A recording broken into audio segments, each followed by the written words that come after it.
Hello friends, welcome to my YouTube channel. दोस्तों बहुत बहुत स्वागत है आपके अपने YouTube channel Pritam Bhojpuri news में। दोस्तों अभी से वीडियो कर दीजिए लाइक और चैनल पे नया तो सब्सक्राइब करके बेल आइकन जरूर दबा लीजिए। तो भोजपुरी सभी छोटी बड़ी खबरें आपको इस चैनल पर मिलती रहती है।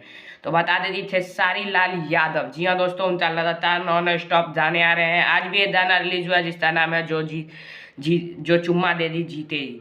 जी हाँ दोस्तों, इस गाने को खेसारी म्यूजिक वर्ल्ड पर रिलीज किया गया। ढेर सारा प्यार दीजिए। और धननायक म्यूजिक वर्ल्ड पर परसों यानी 5 तारीख तो एक और गाना रिलीज हो रहा है जिसका कल पोस्टर भी आप सबके सामने पेश कर दिया जाएगा हमारे चैनल के माध्यम से। और गाने का थोड़ा सा बोल पता है जिसका नाम है भतीजा ते मौसी। जी हाँ दोस्तों, भतीजा ते मौसी।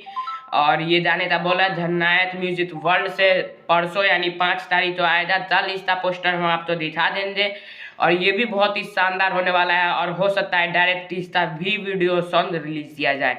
तो पवन पांडे इसके राइटर है, खेसारी लाल यादव, अंतरा सिंह प्रियंका। ये एक डुएट सॉन्ग है, दोनों ने गाया है, खेसारी लाल यादव अंतरा सिंह प्रियंका की हिट जोड़ी ने। तो जय हिंद, जय भारत। वीडियो लाइक कीजिए और नॉन स्टॉप गाने आते हैं, मजे लीजिए होली सॉन्ग से।